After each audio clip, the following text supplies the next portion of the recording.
بسم اللہ الرحمن الرحیم۔ معزز ناظرین و سامعین کرام، السلام علیکم ورحمۃ اللہ وبرکاتہ۔ نبی کریم صلی اللہ علیہ وآلہ وسلم نے فرمایا، جو کوئی پسند کرتا ہے کہ اس شخص کو دیکھے جو اپنی نظر اور ذمہ داری پوری کر کے شہادت کے مرتبے پر فائز ہوا ہے تو وہ طلحہ کو دیکھے۔ جامع الترمذی 3739 اور الصحیحہ 125 اور 126۔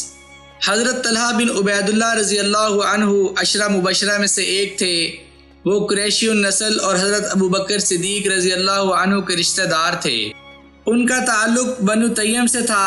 یہ ان خوش قسمت صحابہ میں سے تھے جنہوں نے بالکل ابتدائی ایام ہی میں اسلام کی دعوت قبول کر لی اور مسلمان ہو گئے۔ ان کو اسلام کی دعوت دینے والے حضرت ابو بکر صدیق رضی اللہ عنہ تھے۔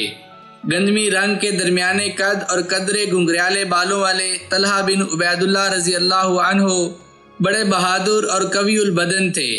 ان کا سینہ بہت چوڑا تھا اور کندھے بڑے عریض تھے، قدم بھاری تھے۔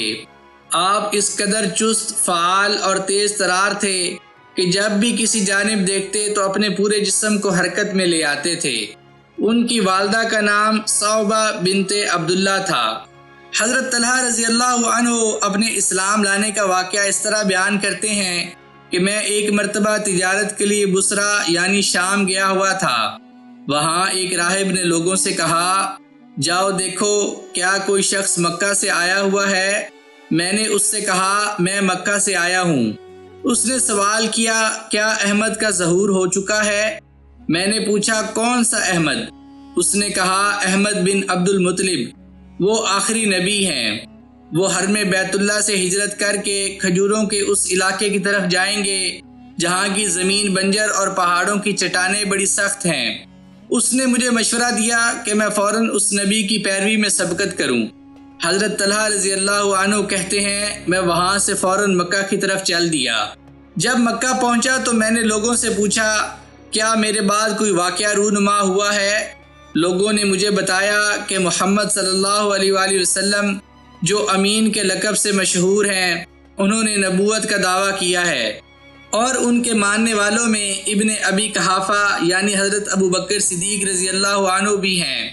چونکہ یہ حضرت ابو بکر صدیق رضی اللہ عنہ کے گہرے دوست تھے اور ان کا دلی احترام کرتے تھے، لہٰذا یہ فوراً صدیق اکبر رضی اللہ عنہ کے پاس پہنچے اور کہا، ابن ابی قحافہ اٹھو، آؤ ہم عبادت کریں۔ انہوں نے پوچھا، کس کی؟ کہا، لات کی۔ صدیق اکبر رضی اللہ عنہ نے کہا، یہ لات کون ہے؟ طلحہ بولے، یہ اللہ کی بیٹی ہے۔ صدیق اکبر رضی اللہ عنہ نے کہا، اچھا، اگر یہ اللہ کی بیٹی ہے تو پھر اس کی ماں کون ہے؟ یہ سن کر ابو طلحہ سوچنے لگے کہ ابو بکر صحیح راستے پر ہیں، میں ہی غلطی پر ہوں، چنانچہ لاجواب ہو گئے۔ اب صدیق اکبر رضی اللہ عنہ نے سمجھایا، ابو طلحہ، اس کی عبادت کرو جو سب کا خالق و مالک ہے اور جسے کبھی فنا نہیں۔ چنانچہ انہوں نے صدیق اکبر رضی اللہ عنہ کی دعوت پر اسلام قبول کر لیا۔ پھر اللہ کے رسول صلی اللہ علیہ وآلہ وسلم کی خدمت میں حاضری دی۔ آپ صلی اللہ علیہ وآلہ وسلم کی بیعت کی اور آپ صلی اللہ علیہ وآلہ وسلم کو رہب والی بات بتائی، جس پر اللہ کے رسول صلی اللہ علیہ وآلہ وسلم نے مسرت کا اظہار فرمایا۔ طلحہ بن عبید اللہ بھی بالکل ابتدائی مسلمانوں سے تھے۔ جب اسلام لائے تو ان کو بھی قریش نے بہت ستایا، انہیں مارا پیٹا گیا۔ نوفل بن خویلد بن اسد نے انہیں اور حضرت ابو بکر صدیق رضی اللہ عنہ دونوں کو ایک ہی رسی سے باندھ دیا۔ اس طرح ان کے بھائی عثمان بن عبید اللہ نے ان دونوں کو نماز سے روکنے کی ناکام کوشش کی۔ ہجرت سے قبل اللہ کے رسول صلی اللہ علیہ وآلہ وسلم نے انہیں اور زبیر بن عوام رضی اللہ عنہ کو رشتہ مواخات میں منسلک فرمایا۔ جب یہ ہجرت کر کے مدینہ طیبہ تشریف لائے تو حضرت ابو ایوب انصاری رضی اللہ عنہ کو ان کا بھائی بنایا گیا۔ اسلام کی کفر کے خلاف پہلی بڑی جنگ غزوہ بدر تھی۔ اللہ کے رسول صلی اللہ علیہ وآلہ وسلم نے ابو سفیان کے قافلے کی واپسی کی خبر پا کر اپنے 2 صحابیوں کو شمال کی طرف روانہ فرمایا تاکہ حالات کا جائزہ لے کر اطلاع دیں۔ ان میں ایک سیدنا سعید بن زید رضی اللہ عنہ اور دوسرے حضرت طلحہ بن عبید اللہ رضی اللہ عنہ تھے۔ یہ دونوں اللہ کے رسول صلی اللہ علیہ وآلہ وسلم کے حکم کی تعمیل میں شمالی مقام حورا تک تشریف لے گئے اور وہاں حالات کا جائزہ لیتے رہے۔ یہ دونوں جلیل القدر صحابی ابھی شمال مدینہ ہی میں تھے کہ بدر کی لڑائی کا واقعہ پیش آ گیا۔ اس لیے حضرت طلحہ رضی اللہ عنہ غزوہ بدر میں شریک نہ ہو سکے، لیکن چونکہ یہ رسول اللہ صلی اللہ علیہ وآلہ وسلم ہی کے حکم سے وہاں گئے تھے اور ان کی وہاں موجودگی اور حالات کے بارے میں خبر گیری کرنا اس لڑائی ہی کا ایک حصہ تھا، یہی وجہ ہے کہ جب بدر کا مال غنیمت تقسیم ہوا تو رسول اللہ صلی اللہ علیہ وآلہ وسلم نے ان کو بھی مال غنیمت میں سے حصہ عطا فرمایا۔ غزوہ احد میں حضرت طلحہ رضی اللہ عنہ نے جس بہادری اور سرفروشی کا مظاہرہ کیا اور اللہ کے رسول صلی اللہ علیہ وآلہ وسلم کی حفاظت کے لیے وہ جس طرح سینہ سپر ہوئے، وہ ان کی زندگی کا سب سے روشن پہلو اور طریق انسانی کی ایک نادر مثال ہے۔ صحیحین میں روایت ہے کہ احد کے میدان میں ایک وقت ایسا بھی آیا کہ جب زیاد بن سکن لڑتے لڑتے زخموں سے چور ہو کر گر پڑے تو اس وقت لڑائی میں رسول اللہ صلی اللہ علیہ وآلہ وسلم کے ساتھ طلحہ بن عبید اللہ اور سعد بن ابی وقاص رضی اللہ عنہما کے سوا اور کوئی نہ تھا۔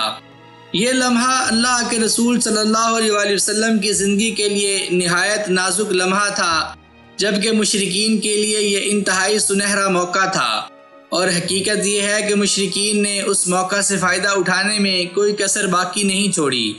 اس نازک ترین وقت میں صرف انہی دو قریشی صحابہ یعنی سعد بن ابی وقاص اور طلحہ بن عبید اللہ رضی اللہ عنہما نے جرأت، شجاعت اور بے مثال جان نثاری سے کام لیتے ہوئے اپنی جان کی بازی لگا کر مشرکین کے ناپاک ارادوں کو ناکام بنا دیا۔ یہ دونوں عرب کے ماہر ترین تیر انداز تھے، انہوں نے مسلسل تیر مار مار کر حملہ آور مشرکین کو اللہ کے رسول صلی اللہ علیہ وآلہ وسلم سے دور رکھا۔ حضرت طلحہ رضی اللہ عنہ کے بارے میں نسائی کی ایک روایت بھی حضرت جابر بیان کرتے ہیں کہ جب مشرکین نے اللہ کے رسول صلی اللہ علیہ وآلہ وسلم کو گھیرے میں لے لیا تو ارشاد ہوا، کون ہے جو ان سے نپٹے؟ حضرت طلحہ رضی اللہ عنہ نے فوراً کہا، ان سے میں نمٹوں گا۔ اس کے بعد حضرت جابر رضی اللہ عنہ انصار کے آگے بڑھنے اور ایک ایک کر کے ان کی شہادت کا تفصیل سے ذکر فرماتے ہیں۔ وہ بتاتے ہیں کہ پھر طلحہ آگے بڑھے اور 11 آدمیوں کے برابر تنہا لڑائی لڑتے رہے، یہاں تک کہ ان کے ہاتھ پر تلوار کی ایسی ضرب لگی جس سے ان کی انگلیاں کٹ گئیں۔ اس سے ان کے منہ سے حس یعنی سی کی آواز نکلی جو چوٹ لگنے پر نکلتی ہے۔ اس پر اللہ کے رسول صلی اللہ علیہ وآلہ وسلم نے ارشاد فرمایا، اگر تم بسم اللہ کہتے تو تمہیں فرشتے اٹھا لیتے اور لوگ دیکھتے۔ حضرت جابر کا بیان ہے کہ اس کے بعد اللہ نے مشرکین کا منہ پھیر دیا۔ ایک روایت میں ہے کہ احد کے دن حضرت طلحہ رضی اللہ عنہ کو 35 یا 39 زخم آئے۔ امام بخاری نے قیس بن حازم سے روایت کی ہے، وہ کہتے ہیں میں نے حضرت طلحہ رضی اللہ عنہ کا ہاتھ دیکھا، وہ شل تھا، اس سے انہوں نے احد کے دن اللہ کے رسول صلی اللہ علیہ وآلہ وسلم کو بچایا تھا۔ ترمذی کی روایت ہے کہ اللہ کے رسول صلی اللہ علیہ وآلہ وسلم نے ان کے بارے میں اس روز فرمایا تھا، اگر کوئی کسی شہید کو زمین پر چلتا ہوا دیکھنا چاہتا ہے تو اسے چاہیے کہ وہ طلحہ بن عبید اللہ کو دیکھ لے۔ ابو داؤد طیالسی نے حضرت عائشہ رضی اللہ عنہا سے روایت کی ہے کہ حضرت ابو بکر صدیق رضی اللہ عنہ جب جنگ احد کا تذکرہ فرماتے تو کہتے تھے، یہ جنگ ساری کی ساری طلحہ کے لیے تھی، یعنی اس میں اللہ کے رسول صلی اللہ علیہ وآلہ وسلم کے تحفظ کا اصل کارنامہ انہی نے انجام دیا۔ حضرت ابو بکر صدیق رضی اللہ عنہ نے اپنے ایک شعر میں ان کے بارے میں ارشاد فرمایا تھا، اے طلحہ بن عبید اللہ، تمہارے لیے جنتیں واجب ہو گئیں اور تم نے اپنے لیے حور عین والا ٹھکانہ بنا لیا۔ غزوہ ذی کرد 6 ہجری میں ہوا۔ یہ مدینہ اور خیبر کے درمیان مدینے سے 2 راتوں کے فاصلے پر ایک چشمے کا نام ہے۔ رسول اللہ صلی اللہ علیہ وآلہ وسلم کے اونٹ بعض غطفانی افراد ہانک کر لے گئے تھے۔ آپ صلی اللہ علیہ وآلہ وسلم اپنے صحابہ کے ساتھ ان کی تلاش میں تشریف لے گئے۔ وہاں پر ایک کنواں تھا جس کا نام بیسان سہلے تھا۔ اللہ کے رسول صلی اللہ علیہ وآلہ وسلم نے اس کا نام تبدیل کرنے کا حکم دیا اور ارشاد فرمایا اس کا پانی اچھا ہے۔ یہ کنواں حضرت طلحہ رضی اللہ عنہ نے خرید کر اللہ کے لیے وقف کر دیا۔ اللہ کے رسول صلی اللہ علیہ وآلہ وسلم ان کے اس عمل سے بڑے خوش ہوئے اور ارشاد فرمایا اے طلحہ تم تو بڑے سخی ہو۔ اس کے بعد ان کو طلحہ الفیاض کہا جانے لگا۔ حضرت طلحہ رضی اللہ عنہ نے اللہ کے رسول صلی اللہ علیہ وآلہ وسلم کے تحفظ کے لیے جو داد شجاعت دی اور سنگین خطرے کے وقت آپ صلی اللہ علیہ وآلہ وسلم کی جان بچانے کے لیے جس بے جگری سے سینہ سپر رہے، اس بہادری اور جان نثاری کی وجہ سے آپ صلی اللہ علیہ وآلہ وسلم کی زندگی میں اور آپ صلی اللہ علیہ وآلہ وسلم کی زندگی کے بعد بھی ان کی بڑی قدر و منزلت رہی۔ وہ تمام غزوات میں نمایاں طور پر شریک رہے، بیعت رضوان میں بھی وہ موجود تھے۔ فتح مکہ کے بعد غزوہ حنین میں بھی انہوں نے بڑی بہادری اور جان نثاری کے جوہر دکھائے۔ حضرت طلحہ رضی اللہ عنہ جتنے صاحب ثروت اور دولت مند تھے اتنے ہی فیاض اور سخی بھی تھے۔ ان کی شجاعت کے کارناموں کی وجہ سے آپ صلی اللہ علیہ وآلہ وسلم نے ان کو طلحۃ الخیر کا لقب بھی عطا فرمایا تھا۔ وہ غزوات نبوی کے مصارف کے لیے گراں قدر رقوم پیش کرتے تھے۔ غزوہ تبوک کے موقع پر مصارف جنگ کے لیے زر کثیر پیش کیا۔ ان کی اس سخاوت اور دریا دلی کی شہادت دیتے ہوئے قبیصہ بن جابر فرماتے ہیں کہ میں ایک مدت تک طلحہ بن عبید اللہ رضی اللہ عنہ کے ساتھ رہا۔ میں نے ان سے بڑھ کر بغیر مانگے بھاری مال دینے والا کوئی نہیں دیکھا۔ ایک مرتبہ انہیں حضر موت سے 7 لاکھ درہم کی خطیر رقم موصول ہوئی۔ انہوں نے یہ ساری رقم مہاجرین اور انصار میں تقسیم کر دی۔ ان کی بیوی کو اس میں سے صرف 1000 درہم ملے۔ حضرت طلحہ رضی اللہ عنہ کا ذریعہ معاش تجارت تھا۔ ہجرت کے بعد مدینہ طیبہ آنے کے بعد انہوں نے زراعت بھی شروع کر دی۔ خیبر کی جاگیر کے علاوہ عراق میں متعدد قطاعات ارضی حاصل کیے اور کاشتکاری کا وسیع پیمانے پر اہتمام کیا۔ 20 اونٹ کھیتوں کی سیرابی کا کام کرتے تھے۔ ان کھیتوں کی پیداوار کی فراوانی کا اندازہ اس امر سے کیا جا سکتا ہے کہ ان کی روزانہ آمدنی تقریباً 1000 درہم تھی۔ اس قدر مال و دولت والے طلحہ اپنی دولت کس طرح اللہ کی راہ میں خرچ کرتے تھے؟ حلال مال کی کمائی بہت بڑی نعمت ہے۔ اگر مال کو اللہ کی راہ میں اور بندگان رب کی بھلائی کے کاموں میں خرچ کیا جائے تو یہ مالداری بھی انسان کے لیے خوش نصیبی کا باعث بن جاتی ہے۔ ایک مرتبہ ایک بدو ان کے پاس آتا ہے اور ایک رشتہ داری کا واسطہ دے کر ان سے سوال کرتا ہے۔ حضرت طلحہ رضی اللہ عنہ نے اس سے کہا تم سے پہلے کبھی کسی نے اس رشتے کا واسطہ دے کر مجھ سے سوال نہیں کیا۔ میرے پاس زمین کا ایک قطعہ ہے۔ حضرت عثمان بن عفان رضی اللہ عنہ نے اس کی قیمت 3 لاکھ درہم لگائی ہے۔ اب یہ تمہاری مرضی ہے، چاہے زمین کا یہ قطعہ لے لو یا 3 لاکھ درہم لے جاؤ۔ اس بدو نے نقد رقم لینا پسند کیا۔ حضرت حسن بصری فرماتے ہیں کہ حضرت طلحہ رضی اللہ عنہ نے مجھے ایک مرتبہ 7 لاکھ درہم کا عطیہ دیا۔ میں سوچ بھی نہیں سکتا تھا کہ کوئی مجھے اتنی بڑی رقم دے سکتا ہے۔ مجھے خوشی کی وجہ سے رات بھر نیند نہ آئی۔ ان کا تعلق قریش کی ایک شاخ بنو تیم سے تھا، چنانچہ وہ بنو تیم کے غریب اور محتاج لوگوں کی کفالت کیا کرتے تھے، مقروضوں کے قرض ادا کرتے اور قبیلے کے غریب خاندانوں کی لڑکیوں کی شادی کر دیتے تھے۔ انہیں ام المومنین حضرت عائشہ صدیقہ رضی اللہ عنہا سے بڑی عقیدت تھی، چنانچہ وہ ان کی خدمت میں ہر سال 10,000 درہم پیش کرتے تھے۔ ان کی مہمان نوازی کا بھی دور دور تک چرچا تھا۔ حضرت طلحہ رضی اللہ عنہ، ابو بکر صدیق رضی اللہ عنہ اور عمر فاروق رضی اللہ عنہ کے عہد خلافت میں ان کے خاص مشیروں میں شامل تھے۔ ان کے مشوروں کو بڑی قدر کی نگاہ سے دیکھا جاتا تھا۔ حضرت فاروق اعظم رضی اللہ عنہ کی شہادت کے بعد وہ ان 6 بزرگ صحابہ میں شامل تھے جنہیں خلیفہ منتخب کرنے کے لیے نامزد کیا گیا تھا۔ حضرت طلحہ رضی اللہ عنہ نے اپنی زندگی کے مختلف اوقات میں کئی شادیاں کی۔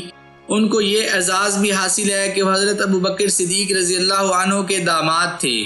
ان کی بیٹی ام کلثوم رضی اللہ عنہا ان کے عقد میں تھیں۔ ان کی متعدد بیویوں سے 10 بیٹے اور 4 بیٹیاں پیدا ہوئیں۔ ان کی اولاد کئی نسلوں تک بڑے بڑے مناصب پر فائز رہی۔ اردو دائرہ معارف اسلامیہ کے مطابق ان کی ایک صاحبزادی ام اسحاق بنت طلحہ کی شادی حضرت حسن بن علی سے ہوئی۔ ان کی شہادت کے بعد وہ حضرت حسین بن علی کے عقد نکاح میں آئیں اور ان کے بطن سے سیدہ فاطمہ بنت حسین پیدا ہوئیں۔ حضرت ابو بکر صدیق رضی اللہ عنہ کے پوتے عبداللہ بن عبد الرحمن اور حضرت مصعب بن زبیر بن عوام بھی ان کے داماد تھے۔ حضرت طلحہ 62 سال کی عمر میں اس دنیا سے رخصت ہوئے اور بصرہ میں انہیں دفن کر دیا گیا۔ انہوں نے وراثت میں متعدد جاگیروں کے علاوہ لاکھوں درہم و دینار اور بہت سارا سونا اور چاندی چھوڑا، جس سے ان کے ورثاء میں تقسیم کیا گیا۔ اللہ تعالیٰ کی کروڑ ہا رحمتیں ہوں رسول کریم صلی اللہ علیہ وآلہ وسلم کے اس جان نثار پر، اس مجاہد مخیر سخی اور فیاض پر کہ جس نے خدمت اسلام کے لیے اپنا مال، اپنی جان، اپنا گھر بار اور اپنی تمام صلاحیتیں وقف کر دی تھیں۔ وہ بلا شبہ بہت قوی شخصیت تھے۔ ان کے مشورے بڑے مدلل اور عمدہ ہوتے تھے۔ انہوں نے اپنی ساری زندگی اسلام کی خدمت میں بسر کر دی۔ معزز ناظرین و سامعین کرام، میں امید کرتا ہوں کہ آپ کو حضرت طلحہ بن عبید اللہ رضی اللہ عنہ کے بارے میں یہ ویڈیو ضرور پسند آئی ہوگی۔ اگر آپ کو یہ ویڈیو پسند آئی ہو تو اسے لائک، شیئر اور سبسکرائب ضرور کر دیجیے گا اور مجھے اپنی دعاؤں میں یاد رکھیے گا۔ جزاک اللہ۔